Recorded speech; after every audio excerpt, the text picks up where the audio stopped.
Shalom. All praises to the Heavenly Father. Apukuya. Praise be to the earthly mother, the Pachamama, and all of her earthly angels, the Erkadeshwe. Praise be to the Holy Spirit, the Kahe.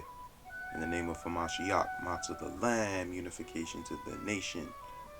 So guys, it took me a little bit more time to do this video than I thought it would.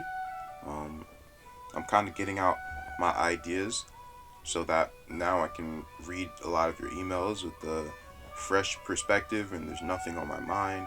I'm just very particular with how, I like to do my videos because I want to follow what the Most High leads me to first, and then I'll be able to partake in, other ideas and things of that sort. I just think it's rather respectful to do so. So we are going to talk about the ancient early West Europeans, or the ancient Europeans in general. Now, to give a disclaimer, there's more than one group of early Europeans.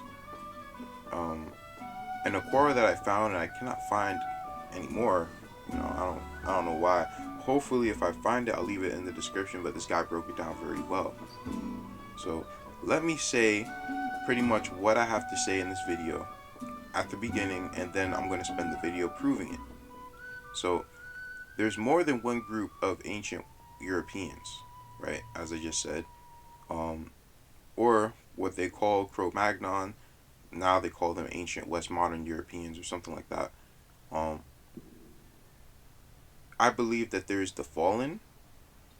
I believe that there are the Jaredites, or the sons of Lud, or it's maybe some sort of mixture with Canaan. But there's some giant variation of Shem, or Shemites, right? These were also ancient Europeans. And then you have the sons of Israel, and you have the sons of Edom. And lastly, you have the sons of Japhet. So there's a lot of ancient Western, or ancient Europeans, I should say. Ancient West Europe was taken over by giants. And I'm not talking about any Shemitic, Jaredite, or son of Lud type of giant. I'm talking about Anakim, the red-haired, blue-eyed, light-skinned beings with cone heads. That's kind of what I'm referring to, right?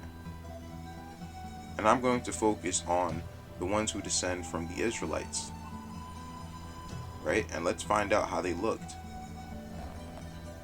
You could tell who the Israelites are based on, I guess, where they came from. The ones who came from West Europe, who they don't know where they came from, those are the ones who are the Israelites. Why? Because giants they overtook West Europe. So no other peoples were there. Why would they be there? They're afraid of the giants. They're going to live somewhere else. Right? So, let's begin. Cro-Magnons conquered Europe, but left Neanderthals alone. Now, this is very interesting because when we get deeper into this discussion, next time we're going to discuss the Yamnaya people. And why I believe they're actually the descendants of the Edomites, pretty much. I believe a lot of our story has been written in Europe when it comes to these ancient Europeans. And the homeland of Edom just might be, well, I'm not even going to get into detail about that. But pretty much one group of Cro-Magnons shunned mixing with Neanderthals, and another group willingly did it. One came from West Europe and one came from Central Europe. And I'm just wondering, what does this mean? The majority of the Europeans today come from the ones who came from Central Europe, who mixed in with Neanderthals, and then mixed in with us when we got invaded. Right? There's some of our people scattered around Europe and things of that sort. but the majority of them, you know, come from Edom, and under my interpretation. Skipping down. First Europeans shunned Neanderthal sex. They shunned it. They were not willing to do it. Right? So, what made them want to start doing it? Esau was the only one who I can read about who willingly had children with these beasts. Right? Because it says that many of the so-called white people are maternally Neanderthals.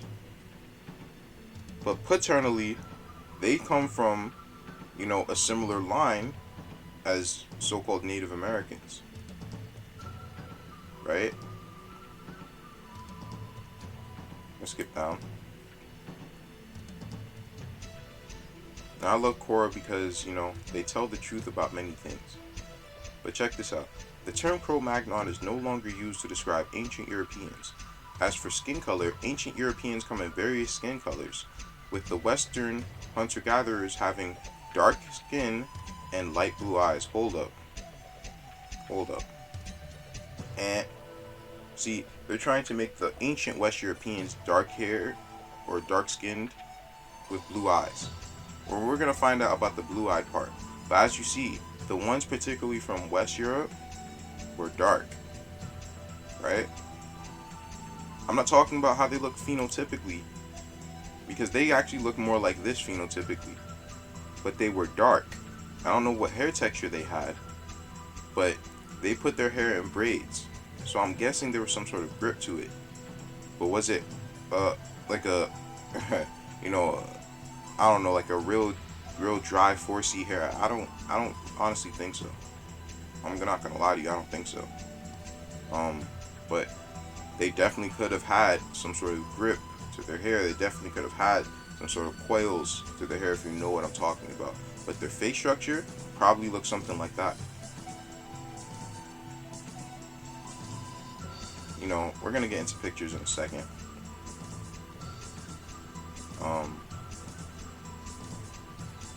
When you consider that the first humans came up out of Africa, it's a good bet that the Cro-Magnons were all black people. And this is why that dude, Robert Shefford, he says that the Cro-Magnons did not come from Africa, they came from Atlantis. Why? Because the Cro-Magnons are not associated with haplogroup A or B. Right? They're associated with other haplogroups. But when I looked at these haplogroups, I'm like, wait a minute. These haplogroups are all associated with either Mediterraneans or Pacific Islanders or Native Americans. And I just find it ironic that he's claiming all these descents when paternally these people don't come from his people. That's the biggest ironic part. It's the same thing that he does with the lighter skinned Native Americans. He just picks a certain people and he says, oh, like they're the descendants of these white giants from before. And they could be maternally, but paternally they're not. He did it with the Ainu, did it with the Polynesians, did it with the Gypsies. So, anyway, let's continue. My point is that he's just kind of proving who we are without knowing that he's doing that. Now, this is a representation of what they're saying the Cro-Magnon look like, of Western Europe. Now, another contradiction that they seem to have, is that one source says the Cro-Magnons were pretty average height. They were actually 5'9" on average, which is how tall I am. I'm like 5'10", but they're around that height, right? Now, another source says that they were massively tall, right? So, there are multiple sets of quote-unquote Cro-Magnon types of people.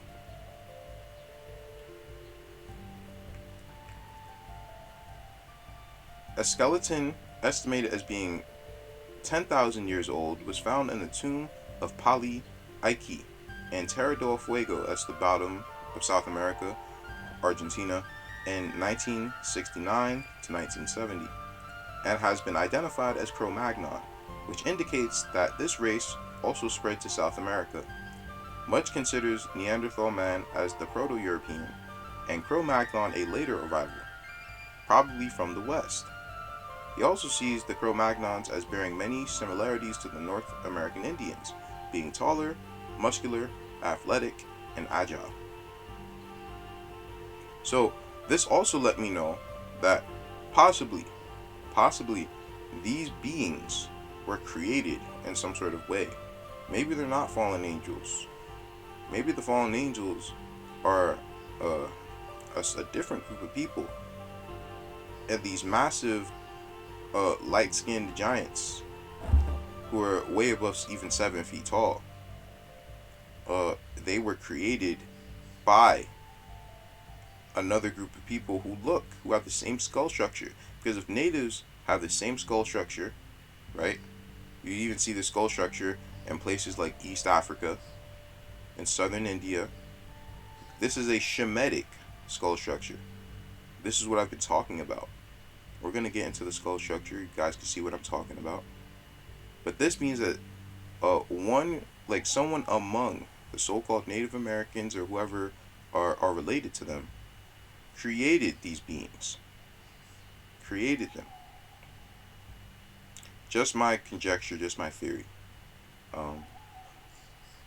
Muck produced an illustration of 3 skulls. Alright, I don't need to read all that. But I pretty much wanted to show you that the Cro-Magnons are very similar to North American Indians. Not all the Indians, but North American Indians. Right? Now, why is that significant? Because in North America, as we went over in the video that I shared in the community tab, the Northeast seems to have some sort of origin point. And that's pretty much what they call the land of the giants, the Great Lake area. And I don't know what type of giants those are, because the Canaanites were supposed to be on the coastlines, and when I look at the coastlines, I'm seeing a bunch of red-haired, white-skinned beings with blue eyes, right? That's what I'm seeing on the coastlines, the ones with elongated skulls. Are those Canaan? Or are those just the inhabitants of Canaan? Are those just the Anakim who are living in Canaan? And were Canaan just, a regular peoples? Right? I don't know. It's hard for me to say. But it seems like these might be different giants. Right? These actually, in the Northeast, they might have been our brethren. Right? The children of Jared, the Jaredites. Maybe even Aki's people, because it said Aki was a man of mighty stature. And if Aki's is a man of mighty stature, then it wouldn't surprise me if his brother were also big. Right? And I should also note that Aki and Jared brought his friends, quote unquote. Now, the only people who were at the Tower of Babel were the Hamites and some of the leftover so-called white people from Japheth. These Hamites were enslaving the children of Japhet. And one of the groups broke out and they enslaved some of the people here called Shaiari's people. Right? But I'm guessing that the people who accompanied Aki and Jared on their trip to North America were Hamites or Canaanites. Is that how Canaan got to the promised lands? This is just real interesting, bro.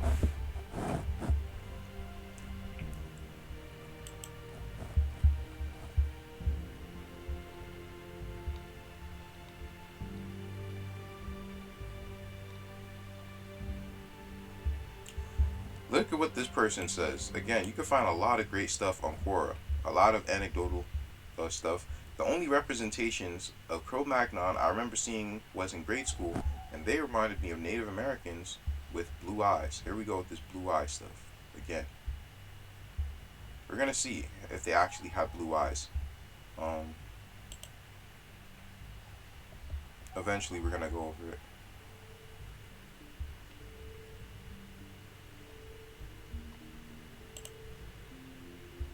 These are some of the faces that they have.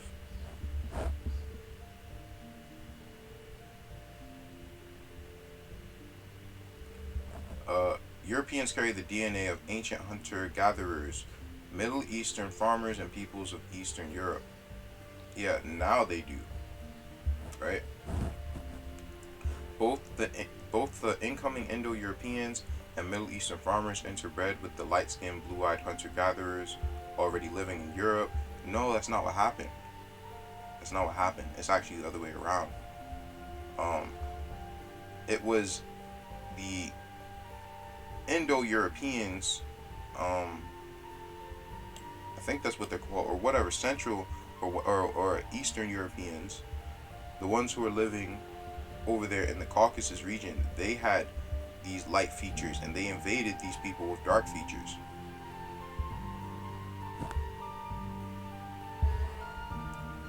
Cro-Magnon is a term that's no longer used, but they were just Homo sapiens before civilizations were established. They came from Africa, sure, and were dark, and due to less intense light over generations, the lighter variants slowly started to become lighter proportions of the population.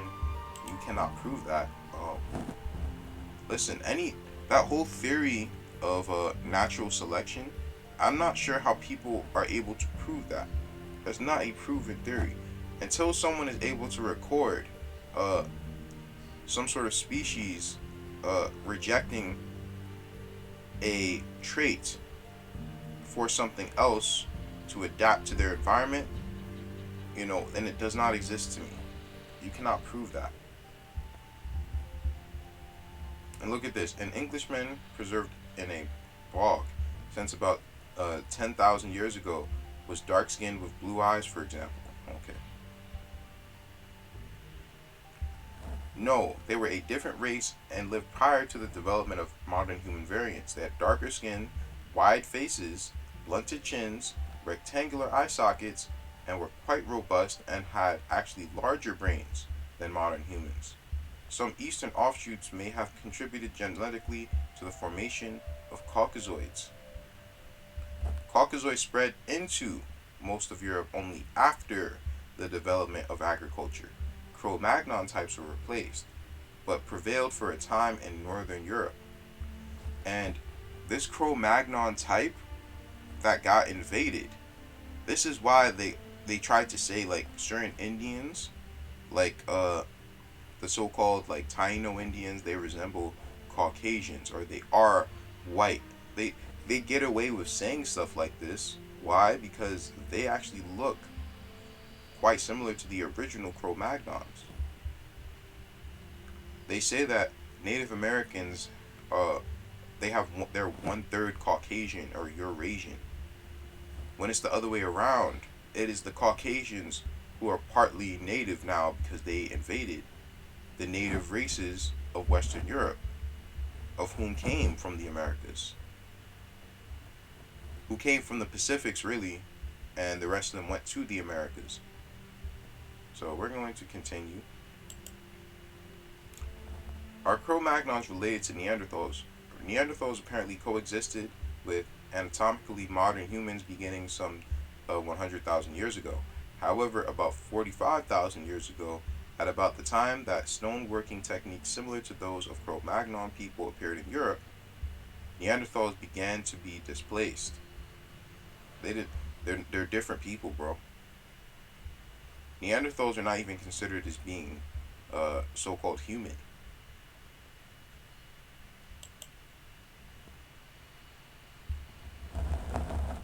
And with this person's studies, he's finding that many of the Neanderthals were actually dark-skinned. Believe it or not. So where exactly does light skin come from? Because even the Neanderthals originally were actually black or dark. So where does this skin variation of this red skin come from? I'm not talking about being high yellow, right? I'm really just talking about that real flaky, real pasty, reddish skin that burns in the sun, right? That can't stand the sun, that literally needs sunscreen and stuff like that. You know, my dad is very light skinned and he only gets darker, right? So that's definitely not normal. Let's reload this.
Looking for something that I saw that was interesting.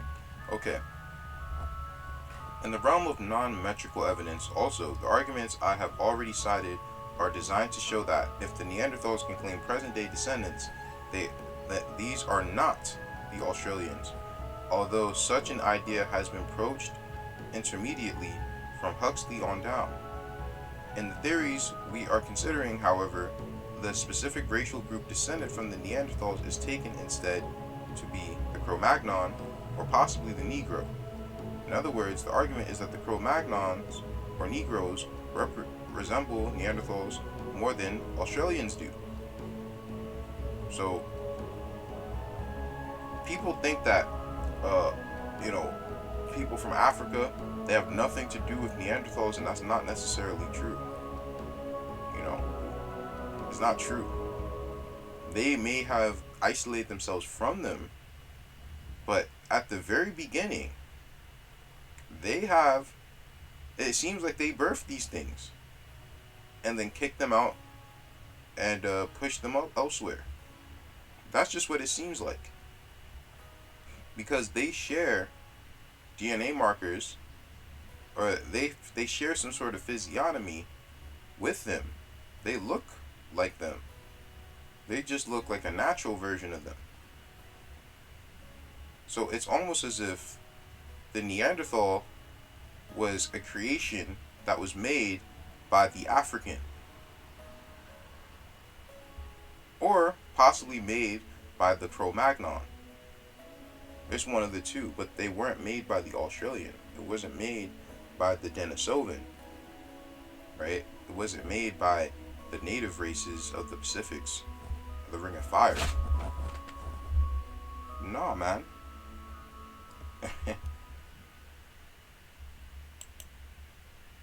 Oh, I forgot one thing.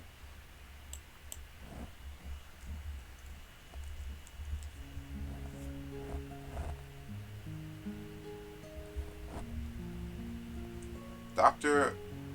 Houghton once made a conjecture of a like nature as one of the several possible explanations, not for the Cro-Magnon but for the Nordic race.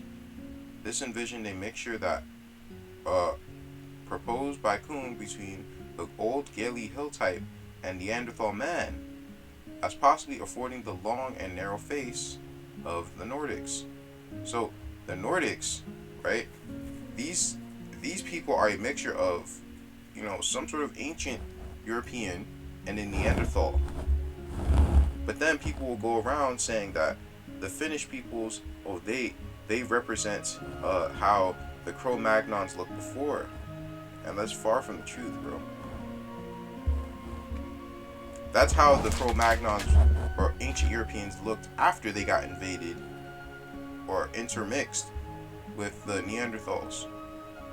But hold on, again, who mixed in with the cave beast, or what a brother said one in some video, I think on Big Judah's call-in show, the Forbidden Nations. Esau did, right? So it would definitely make sense that these beings are maternally Neanderthals, and paternally they may descend from Cro-Magnons. But what type of Cro-Magnon? What type of ancient West European? Right?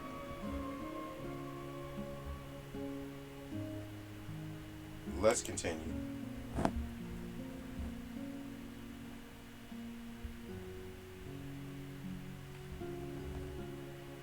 TIL, that the Finns are the closest modern representatives of Cro-Magnon in terms of anthropological measurements and genetically isolated from the rest of the Europeans. Now, I did approach the question whether, the Cro-Magnon or the giants were made by the smaller Cro-Magnons, right?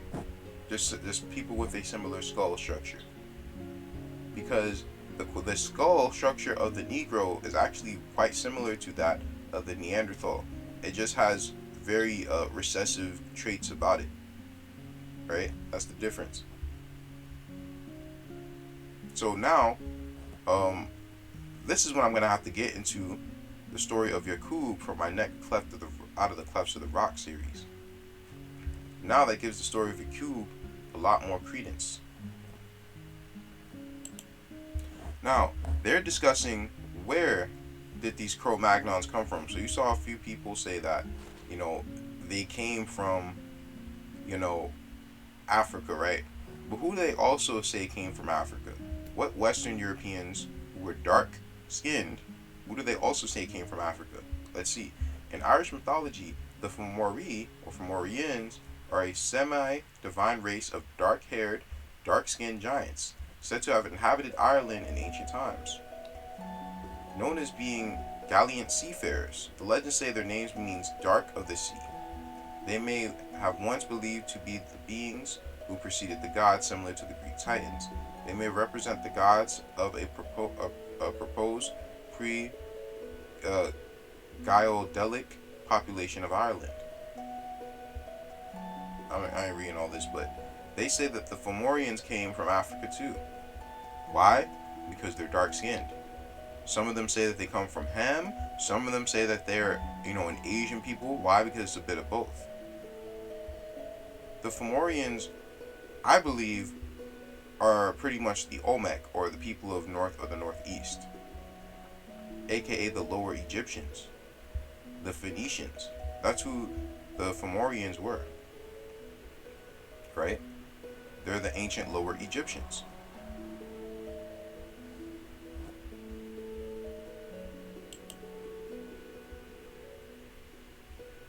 Sucks. I lost my spot in a lot of these places.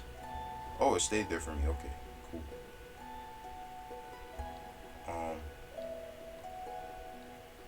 What do I have next?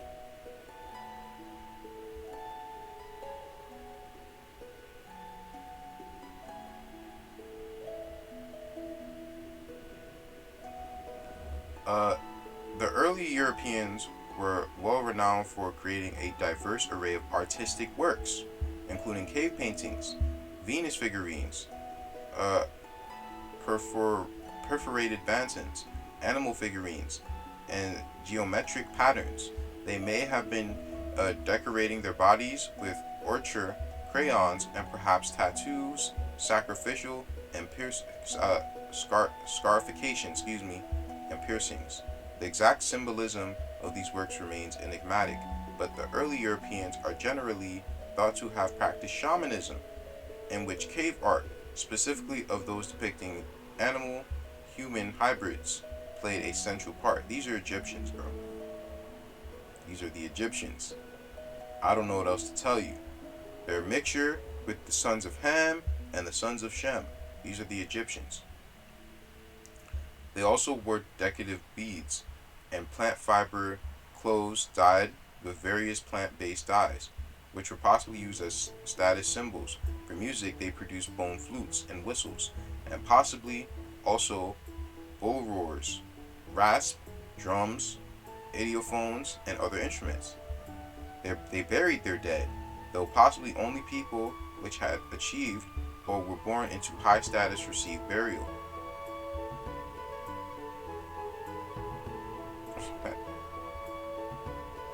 Stuff is crazy, bro. Alright, let's continue.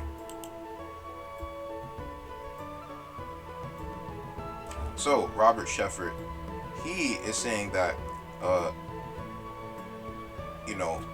these Cro-Magnons did not come out of Africa. Why? Because the only haplogroups that are really associated with being native to Africa are haplogroup A and B. And it's really A and possibly B. I don't even think B is all that native. I think they were there at an early point, but I don't think they're native either. But yeah, those are the only haplogroups that are really from Africa. Everywhere else, it seems like they came from other places. Other places such as the Pacifics, India, or the Americas, which makes a lot more sense. But this person, right, he's trying to claim that the Cro-Magnons were white people. If he's trying to do that while they looked this wholly different way, is this guy actually just an Edomite? Because that's pretty much what he's claiming. He's claiming this tall, he's either an Edomite or just a descendant of Edom, or he comes from some sort of Anakim background, some sort of Canaanite, Amorite background. I'm not really sure.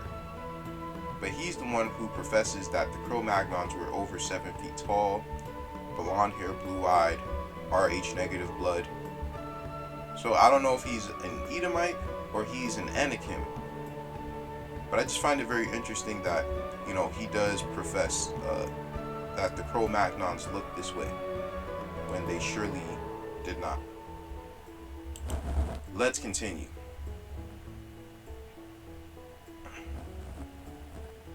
So the Allegui Indians, I'm not going to read the whole thing, but pretty much the natives had a war with the Allegui or Talegui. They had almost a civil war, right? To where they were all destroyed. That is verbatim the story of the Jaredites. Verbatim.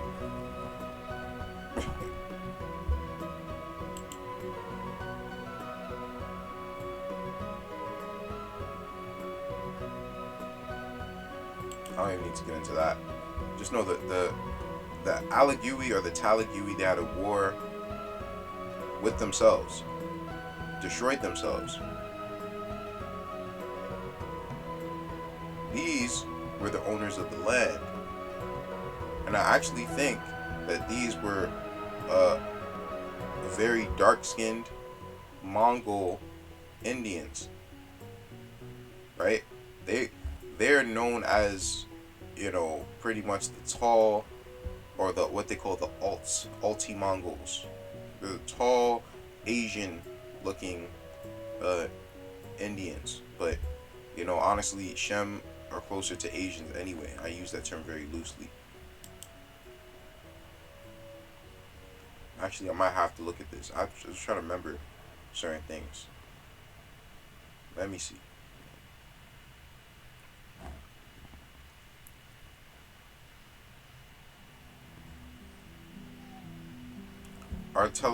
logical and inclinations abhor discontinuity. Thus, when desperate native tribes concurred that a sophisticated civilization of giants with serious earthworks construction chops dominated the area until a brutal war eradicated them. Literally the story of the Jaredites, bro. Let's continue. Of course, they're going to lose my place here. I have to remember what I wanted to look up here.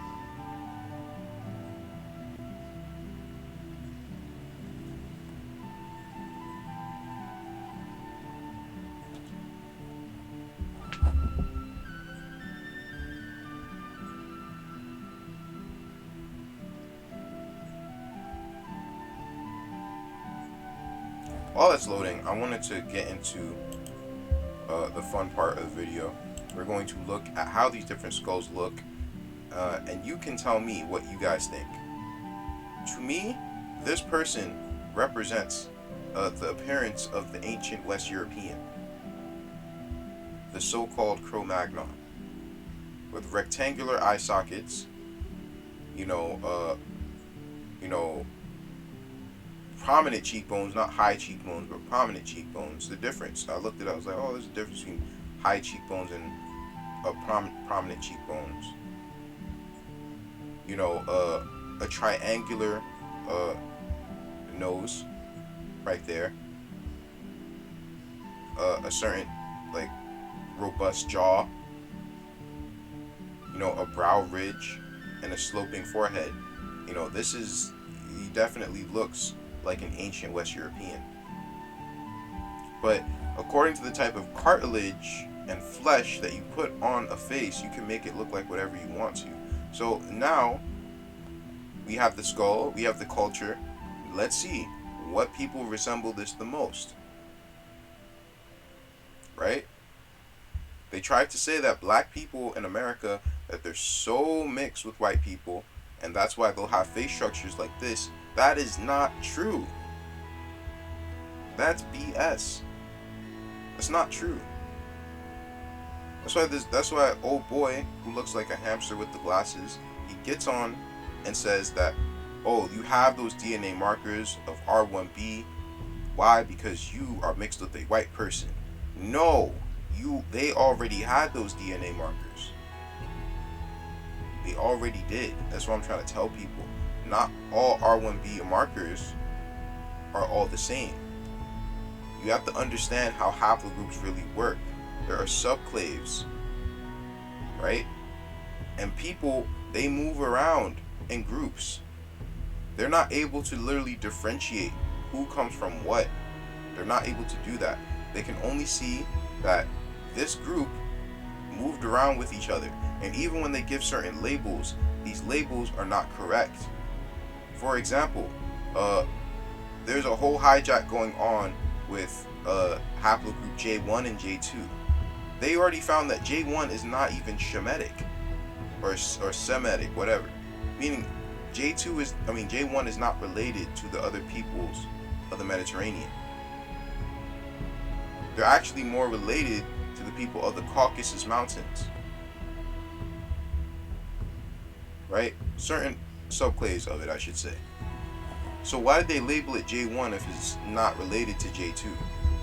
Why do you think? Because there must be something about J2 that connects to the Israelites. That's why. It makes a hell of a lot of sense, honestly. So let's continue. So this is a sculpture at Puerto Rico. Again, same skull. You can see that this skull looks very similar. Look at the jawline, look at the mouth, look at the nose. No, this is not someone who has a flat nose bridge, who has a big wide nose. That's not what this is. You can get upset if you want to, that's fine. But I'm just going to let you know what the truth is. Right? This is also someone who has a high nose bridge and a brow ridge. These are not features that are common in a place like Africa is not. It's just not common. It's not common.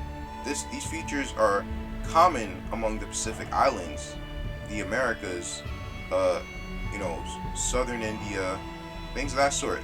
Oh, East Africa. These are what are called as Shemitic features, right? I have to keep harping on this. This doesn't mean that that's who people are today. You could look like anything, right? As has no bearing on your seed line, but this is to get people to understand where the original peoples actually are, and how they're hijacking this term Caucasian.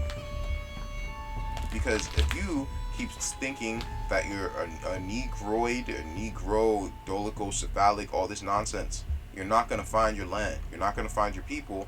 You're not going to find your history. Because you'll look at these skulls and you'll say, oh, that's a white person. Why? Because you're conditioned. There's a picture I showed you before. Now, this is not the best picture because I just don't, it's hard to find pictures. But you can see some sort of resemblance here, right? I see these faces all the time, all around the Bronx with a lot of the Latin peoples. Because the reality, people think that, the Northern Kingdom, they look like the Latinos, and the Southern Kingdom, they look like the Negroes, and it's actually the other way around. It's actually the other way around. It's actually the Southern Kingdom. Well, of course, Southern Kingdom looks like everybody, but it's actually the Southern Kingdom who look more like, Mediterranean looking, and the Northern Kingdom look more sub-Saharan African and Asian looking. That's the reality. And this brother's face is a perfect example of what I'm talking about. He would be considered a Caucasian, right? He would be. His face structure. If you only saw his skull, you'd go, oh, that's a Caucasian skull. That's what they would say, right? Until they look at his body structure and they're like, oh, this must have been a mixed Negro. Well, does he look mixed to you? So my point, we are the original Caucasians, or what they're calling is the Caucasian phenotype. That's the Shemitic phenotype. This is what they called or listed as being perfect as far as their genetics, right? Look, the skull looks exactly the same to me. I don't know about you guys, but to me it looks exactly the same, and the skull's a little bit deformed, right? Just please note that. But even so, you can see that this face looks exactly the same.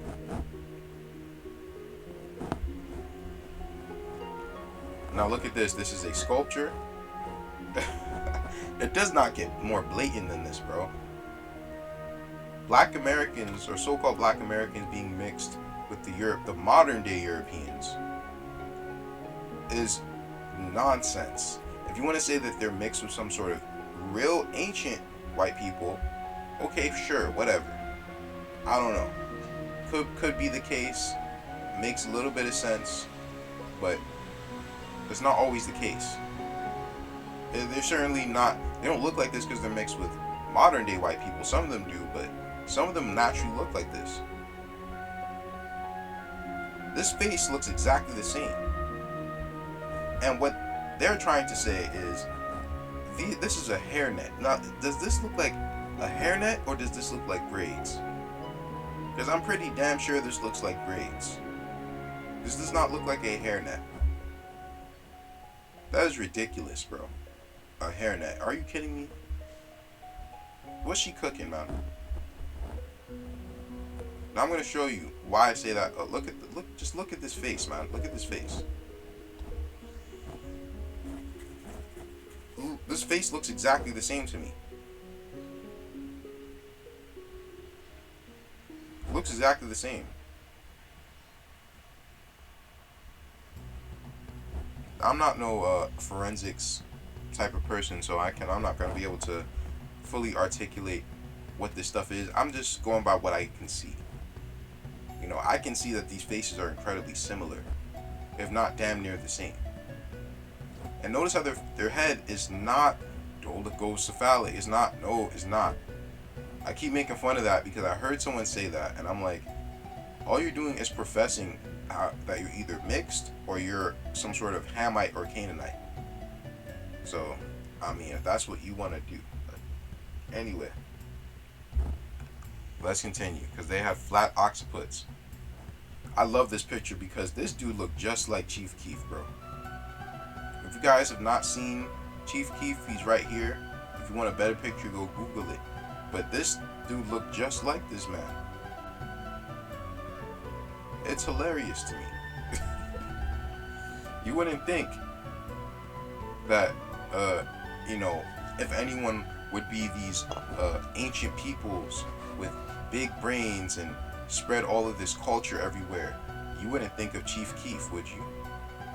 You think, oh, that's that's just the hitter from, Chicago who made all that music about killing people, which he did, but who does he descend from? I when I first started looking into more of this stuff, I was like, yo, Chief Keef kind of looks very native, and his name is very fitting. Being Chief, very fitting. Chief Keef actually really does look very native, right? So, and I won't forget because I started really looking at skull structure when there was this girl in high school who said that Chief Keef was handsome, and I was just like, now I don't care what girls think, but I was very curious because I'm looking at him and I'm looking at, damn, this dude got raccoon eyes. He looked like he's really malnourished. But she didn't say that because of his outer features. She said that because of his skull structure, because of his physiognomy. And I was wondering, and I had to think about it. I was like, so maybe people's skull, that like their actual skull structure is what actually makes them good looking, not their features, but their skull structure. So I've been thinking about this for a very long time, right?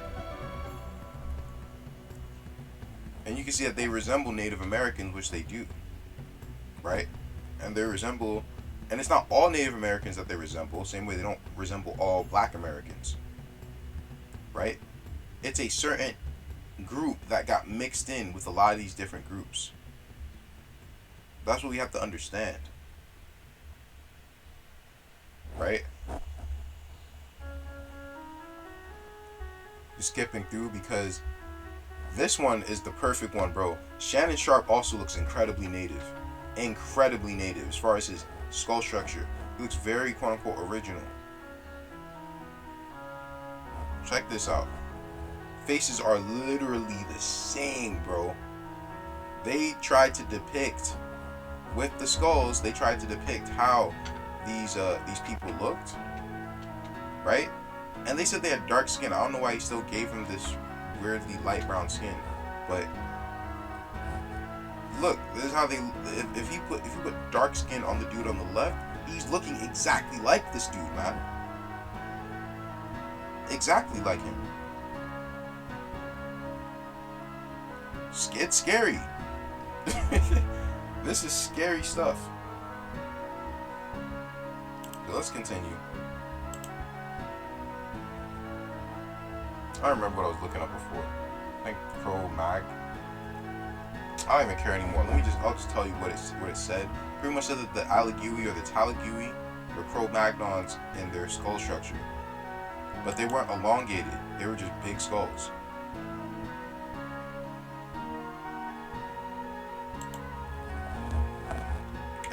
And what did we go over just a few, like 10 minutes ago? That the Cro-Magnons were shamans, right?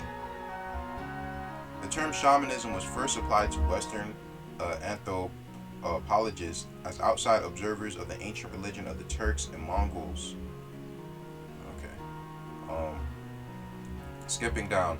The term was used to describe unrelated Magio religious practices found within the ethnic religions of other parts of Asia, Africa, Australasia, and even completely unrelated parts of the Americas, as they believe these practices to be similar to one another. Well, they are similar, but you don't want to list that there's a connection, right? This is their MO. But yeah, so some of these Cro-Magnon types, they had some sort of ancient knowledge, and I believe they got it from the Jaredites, from the sons of Shem. These Canaanite beings got it from Jared's people. That's what I think. Let me see if I can remember what I was supposed to look up here.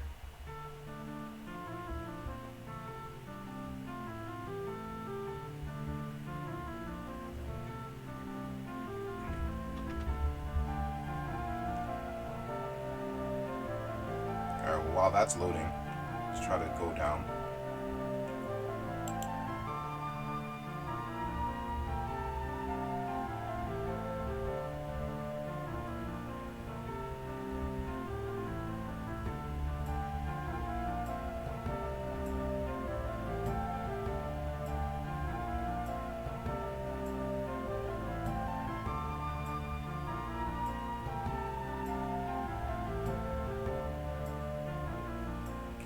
The Book of Ether in the Book of Mormon describes the Jaredite warriors as large and mighty men. Ether chapter 15 verse 26. When Limhi scouts in the Book of Motsah found the ruins of the Jaredites, they found large breastplates of brass and copper. Motsah chapter 8 verse 10. This is a big hint as to who these people are. These people were the Phoenicians of old, the Jaredites, the Fomorians. That's who they were. They're the Phoenicians of old. Right? And I'm starting to believe that these actually were black. The Jaredites were black. The Olmec, because they're the same thing. The Jaredites, the Olmec, the Fomorians, the Lower Egyptians, the Phoenicians, they're all the same group of people.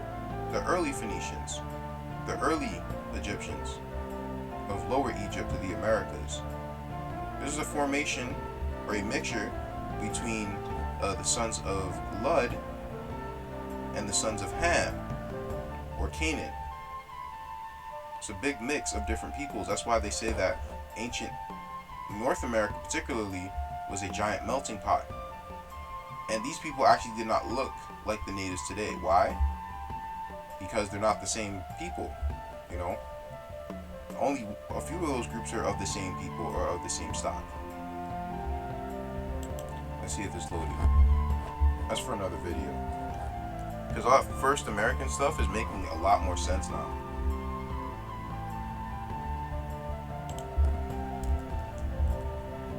A lot of those people who say that are descendants of the Egyptians.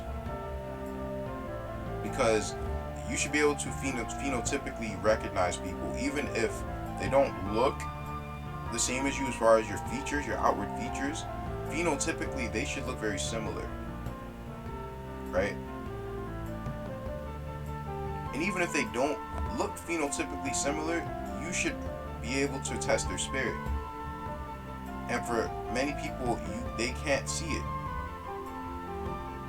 And it's either because they're incredibly ignorant or they're not my brothers. You know? Anyway, this is 1 Aki chapter 1 verse 3. And the Lord had respect for Aki as he was a large and mighty man, but gentle of spirit and gifted with a mild and kind manner. So, Aki was a large man. The Olmec were giants. The Talagui and Alagui were giants. Some of the ancient West Europeans were giants. But the ones who actually, you know, got there and were, you know, I guess got those people off the land were in part us. And they were more regular size. On average, the men were like 5'9", and I'm like 5'10". So, you know, they were regular size. They weren't giants. Skipping down. Now, the Cro-Magnons, their shamans were women. That's very interesting because that means that there's some sort of link to some sort of matriarchal society. Or do they descend from the Egyptians? Let's continue. I just have a lot. And yeah, I gotta go to work soon. Now let's read this diss track. Cro-Magnons and Atlanteans with quote-unquote perfect characteristics. A species with amnesia. Robert Sheffer claims that the out-of-Africa model of human evolution is wrong and that modern humans, represented by Cro-Magnon, really came from Atlantis. He's not wrong. He's not wrong. But for this blog post, we will be focusing on Sheffer's claims about the physical characteristics and genetics of these Cro-Magnon Atlanteans. Modern Northern Europeans are most similar to Cro-Magnons. Tall, high frequency of Rh-negative blood, fair-haired, and blue-eyed. See, I don't know where he gets some of this garbage from, but this is just what some of these people want to believe. There's no proof to say any of the stuff he just said.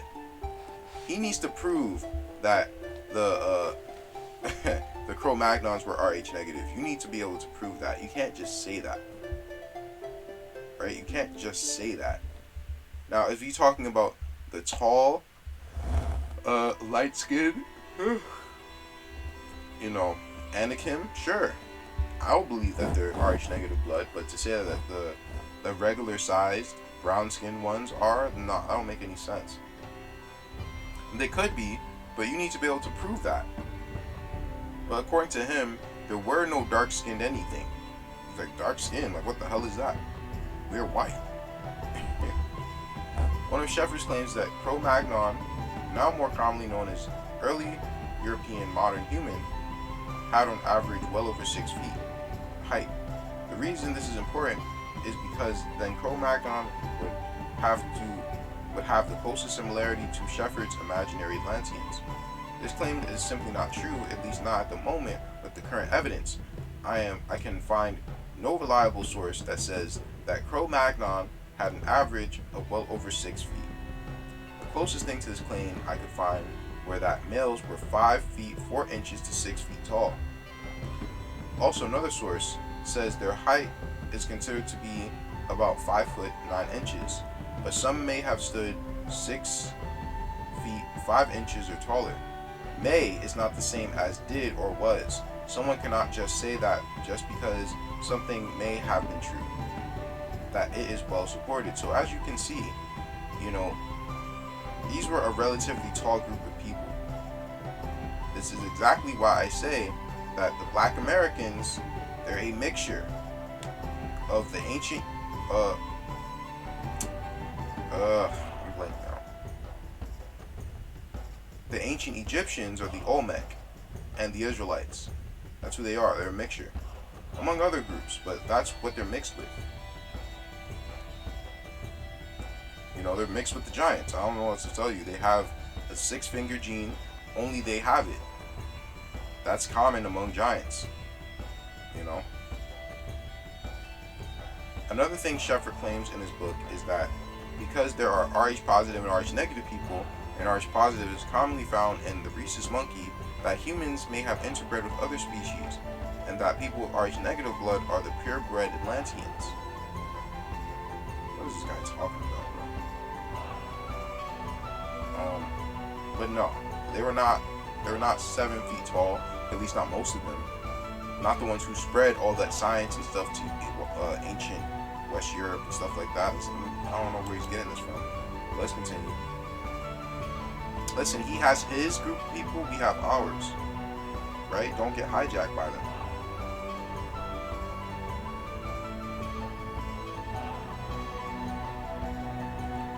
Cro-Magnon population of early Homo sapiens dating from the Upper Paleolithic period in Europe.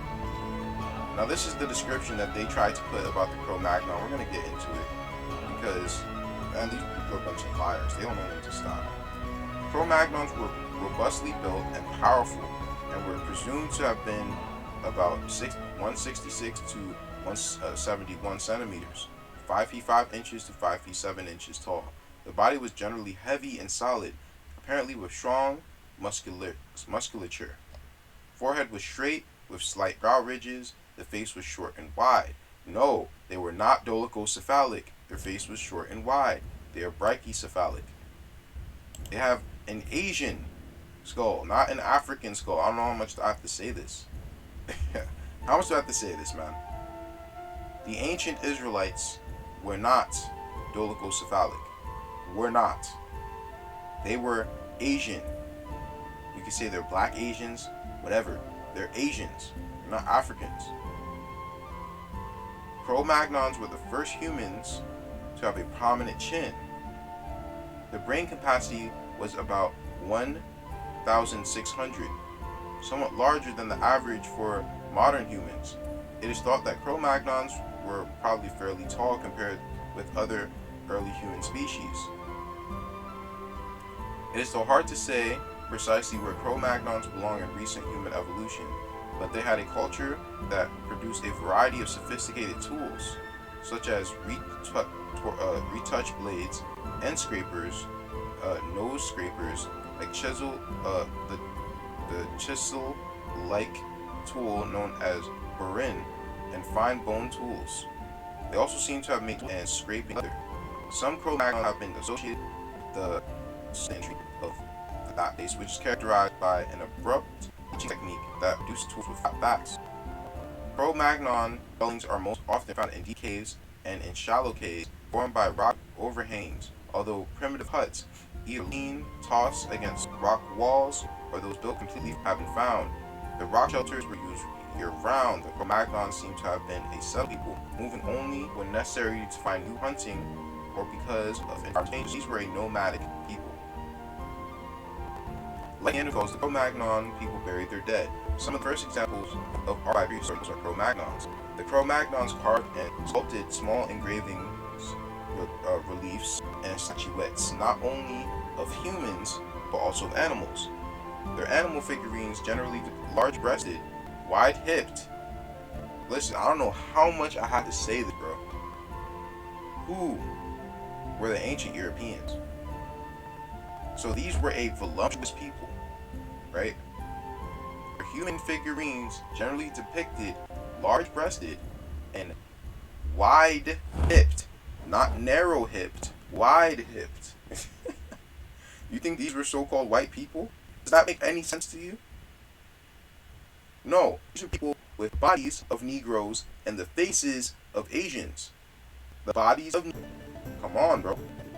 And often obviously pregnant women, from which it is assumed these figures significantly has significant fertility rights. Oh man.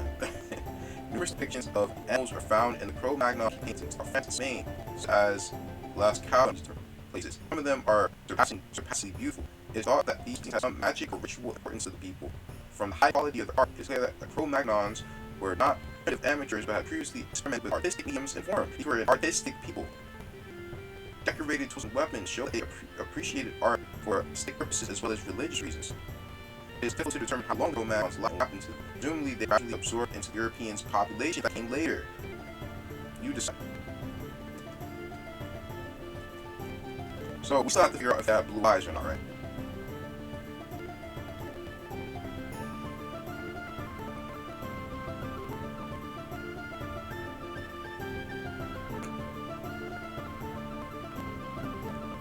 Now, they're trying to figure out, well, how did the Cro-Magnons, how did they gain light skin, right? They're still trying to understand their wise. How did they light skin? According to them, they got it over time, and they are the descendants of the Cro-Magnons. That's not true at all. Not at all. And for the evolution of hair is related to the requirement of vitamin D, and northern Europe's seasonal deficiency of light. This is due to a low concentration of pigment causing most light to trigger production of vitamin. In this way, high frequencies of light hair and northern latitudes are a result of the light skin adaptation to lower levels of sunlight. The plants for briquettes used by vitamin D, the pigmentation of hair led to different ethnic groups at the is explained by a clear portion of seafood area. As seafood is high in vitamin D, vitamin deficiency creates a leg pressure for lower than in population. So you're saying that people like the Inuit peoples, the reason why they're darker at pretty much at the same altitudes is because they eat more vitamin D. really. And this is what I'm talking about, this natural selection stuff, and how people change over time. You can't prove that, and that's a cop out. No, what it is that you come from a cursed seed line. And you know what? Let's go to how they describe the Indians, because let's see if environment had anything to do with their parents or skin color. That doesn't make any sense. I'm gonna have to reload this.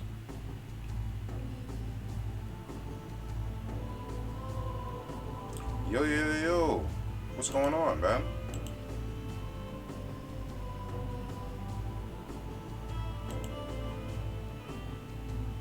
Alright, one more time, man. Come on. Don't do this. Oh, man. Really? Alright. Well, anyway, I'll leave that in the description. But it was pretty much saying that the Indians of the Americas, they would be, like, you would have real light-skinned Indians in really hot places, and real dark-skinned Indians in real cold places. In other words, skin color had nothing to do with their environment. Nothing. You had incredibly light-skinned people in the Caribbean from the get-go. Incredibly dark-skinned people among the Inuit people and Terra del Fuego, which are cold places now. Right? So it had nothing to do with environment, skin color. Like that's their theory, because they're trying to explain their origins. All blue-eyed people can trace back to one ancestor lived 10,000 years ago near this Black Sea. They calls it the Sea of Ba'a, and that area of Turkey is the most wicked place. Turkey, the Middle East area, that's the most wicked place. That's where all the Nephilim were, as they spread, right? And that's actually where the flood started, because that's where the most wickedness was. So that's why Nimrod and his band of people, that's why they moved over there, because it's an ancient, wicked place. The same way how Peru, North America, all the Americas, they're known for being the most holy land, the land of the rising sun, the East, the Orient. The same way how that's known as the Holy Land. That land is known as the wicked land. So the wicked land is holy land. So that's why they started building the tower over there in Turkey. It doesn't make sense that they would build it over here in the Holy Land, right? It doesn't make all that much sense, and they didn't. You know, according to the Book of Remembrance, not according to me. You know, according to where they did the tower over there, near the Black Sea, right in the there. I'm not gonna read this article because it's reading up on me.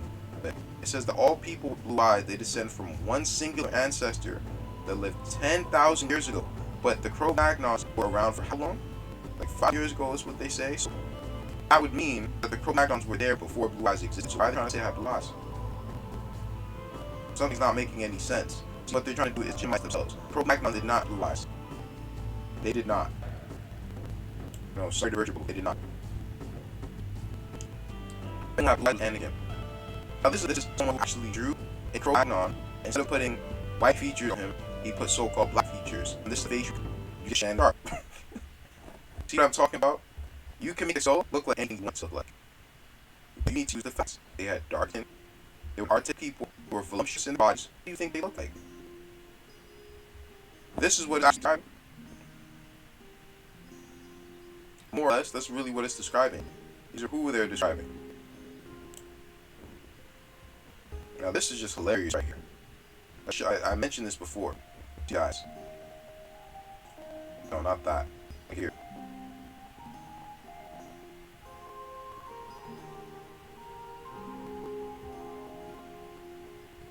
Come on, don't give out now, computer. Look, he said this is a hairnet. Ridiculous.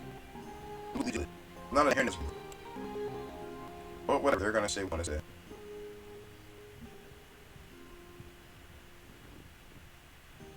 Look at this, bro. Look at this. What structure is this? Read that link up in the description. I read this many times. It said that the Indians had the peculiar physiognomy of the Negro. Right? And this is what this body structure looks like. It looks like a Negro's. You see this? It does not get much blatant than this. But does it mean that that could be someone of called African lineage? We have that in our background. from our mixing in the time of Egypt, right? We had that. So this is what you're trying to look like. Like, are you kidding me, bro? Really? Really? This is pure joke, man. That's pure jokes.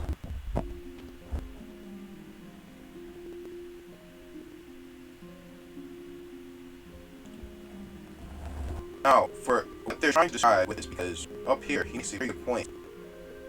How Russia depicts a Cro-Magnon is different from how America depicts a Cro-Magnon. You could depict it in different ways with the same skull. You make it look white like this, or make it look like, right? This tree is Babylon. This truly is. They're trying to hide every damn thing. The Cro-Magnons be similar to the elements of the person, according to this person. Not me, this person.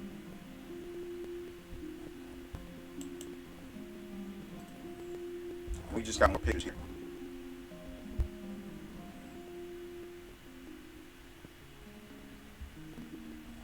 He's like these little natives, some sort of a South Indian, right? Something of sort, but they don't look like what they look like. No.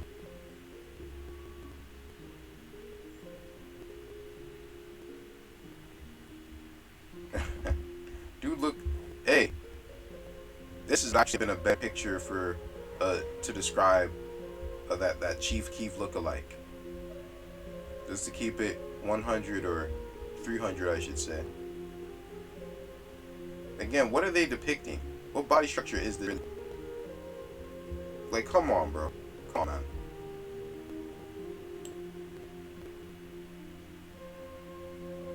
Again, this is a Russian depiction of a Cro-Magnon. Looks much different, huh? What did they really look like?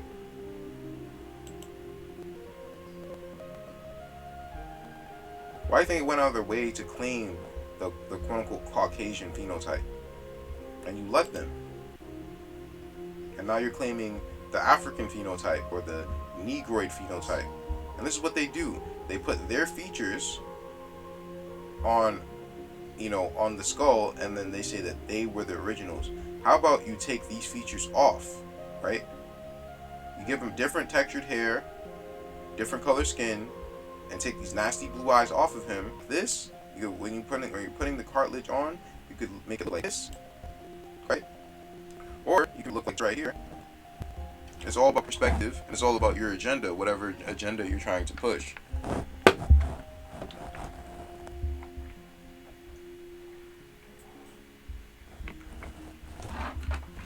Alright, let me hurry up. I have to go back to work. Or go to work, not back to work.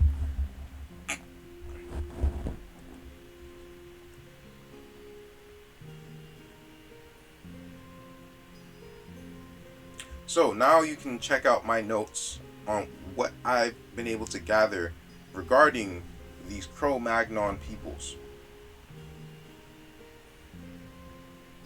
And according to my notes, they're literally the same damn people as Native Americans. Actually, before I go to this, I want to get into the haplogroups.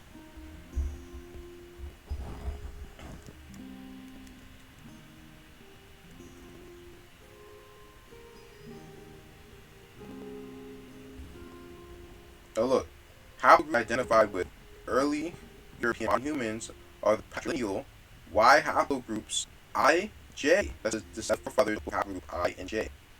C1 and K2A. K2A comes from the Pacifics. They're also the forefathers, or the father of many of the Native Americans, right? Listen, I see that I is very, very common in Denmark. And upper or I1, that haplogroup, is common in Denmark. It's common among the Vikings, and that reminds me of like the tribe of Dan, pretty much. I1. That reminds me of the tribe of Dan. Now J2, there's a lot of people that descend from J2, because J2 comes from a lineage of people who had a ton of children who roamed around the sea. They were almost sea pirates or something of the sort. And one of these subclaves that I actually think is associated with the tribe of Judah is J2A. This is found in southern India, certain parts of China, certain parts of it. Where else was it found, man? I can't remember, bro. It's in my haplogroup research. But I do think that some of J2, if not most of it, is actually associated with the descendants of Solomon because of how it is, right?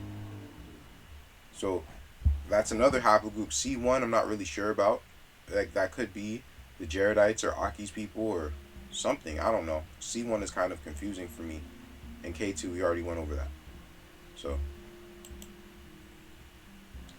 So Native Americans, their heads are squared or rounded. Cro-Magnons, their heads are also squared or rounded. They have flat or vertical occipits. Cro-Magnons have long occipits, which also means vertical occipits, right? And we also saw in that depiction of the woman with the braids that she also had a flattened or long occiput, right? Slightly brachycephalic and heads, that's for natives. Slightly OD because if you're really brachycephalic and you're going to look at modern Asian and have an incredible flat face. They don't have flat faces, but their faces are a bit broader because their cheekbones are higher, so their faces are a bit broader. Short and wide. That's how they describe the Cro-Magnon face, which also pretty much is saying that it's brachycephalic. Prominent or high cheekbones. And I said prominent cheekbones because there's a difference between having high cheekbones and prominent cheekbones. Let me see if I have the picture. Is this it?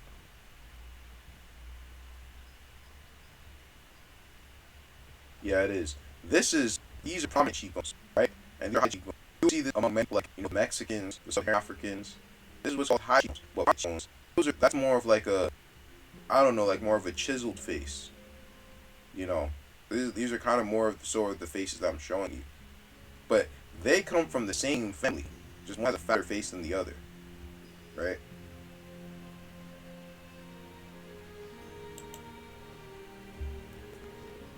Extreme variety in complexions, but most are cinnamon or round. Quadrangular orbits. The Cro-Magnons, meaning like their eye sockets are like rectangular. The Cro-Magnons also have quadrangular orbits. They also have both those foreheads, long hair, and slight and brow ridges. So these people sound exactly the same. If you think Cro-Magnons seem like kind of like an older branch of them, right? But they both are related. They're both related. They're both, have some sort of lineage that goes to Shem, right? That would be closer to the original look of many of the Israelites. It's probably not even the original look, because it did say that we mixed in with the Egyptians, but it's closer to the original look. That's why I said the people of the Western Hemisphere, they have the original look more than everyone else. We're still mixed here, but we're closer to it. We're definitely closer to it than other places are.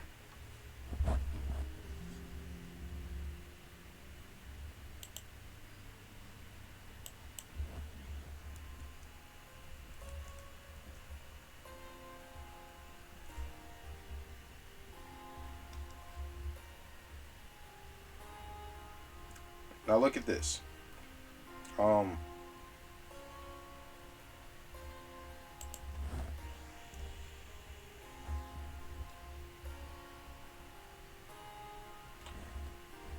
The EEMH brain, though within the variation of for present day humans, exhibits longer average frontal lobe length and taller occipital lobe height. See, that's why I said about the flattened occiput. So no, they were not dolichocephalic. They were not African in their phenotype. They were not. Let's continue. Compared to most present-day Europeans, EEMH had shorter upper jaws, more horizontally oriented cheekbones, and more rectangular eye sockets, which are more frequent in East Asian populations. The first EEMH would have probably had dark skin. Natural selection for lighter skin would not begin until 30,000 years ago, and lighter skin would not become prevalent in Europe until the Bronze Age. So, they did not have light skin at all, right? And what I mean by light skin, I really mean pink skin. I'm not talking about being high yellow, I'm talking about being pink. They were not pink. I hope I wasn't messing up the mic. Prior to the genetic analysis, it was generally assumed that the EEMH, like present-day Europeans, were light-skinned as an adaptation to absorb vitamin D from the less luminous sun farther north. However, of the three prominent genes responsible for lighter skin in present-day Europeans, these three, the latter two, as well as that gene associated with lighter skin or lighter hair and eye color, experienced positive selection as late as 19 to 12 to 11,000 years ago during the Mesolithic transit, even widespread content in the Bronze Age. Variation of the gene was associated with blue eyes in present-day humans. OCA2 seems to have descended from a common ancestor about 10 to 6,000 years ago. A common ancestor somewhere in Northern Europe. They come from Northern Europe. They are aliens. They are the tall whites. We went over them, right? They're Hyperboreans. They're not Atlanteans. Sheffer is trying to act like he's an Atlantean. He is a Hyperborean. He is a fallen angel. Or he Edomite. One of the two. Either way, we will slay these beings. Such a late timing was potentially caused by overall low population and or low cost, whatever. Let's see what else we have here.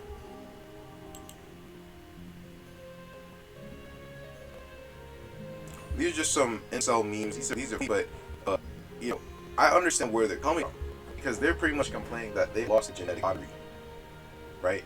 And this is what they look at as being, some sort of chromatic individual, but honestly, it's nature, right? It's either a product of them taking the women of Shem from ancient West Europe, or they're Edomites. I'm just putting that out there.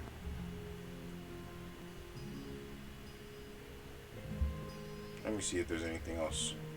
I really wanted to read this, man, but I don't know why it's not loading. Let's try it again. Let's see what happens. Nah, it's not loading.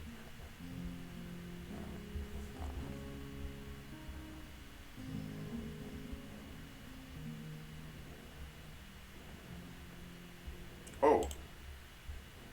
Okay, let's see if we can find it.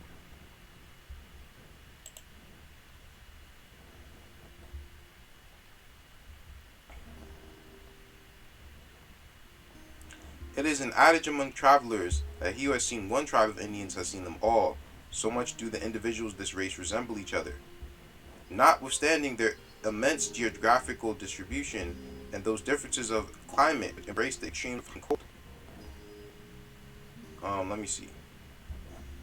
So he describes all these different tribes all over the place. All possess alike the long, lank black hair, the brown or cinnamon colored skin, the heavy brow, the dull or sleepy eye, the full and compressed lips, and the salient but dilated nose. These traits, moreover, are common to the savage civilized nations, but the diversities do occur, equally, singularly, and explicitly, as seen in shape, color, very almost like and almost black. And this, too, under circumstances in which climate can have little or no influence. So also in reference to stature, differences are remarkable in entire tribes, which, moreover, are geographically approximate to each other. So, as you can see, man, you can have tribes that look totally different and are really close to each other. You could have tribes that look the same that are way far from each other, right? And their skin tint has nothing to do with their environments. These facts, however, are mere exceptions to a general rule. I do not alter the peculiar physiognomy of the Indian, which is undeviatingly characteristic as that of the Negro, whether we find him or whether we see him, the Afro or the Stunchen Tama, the dark Californian or fair Broa. Even Indians cannot be mistaken for any other race.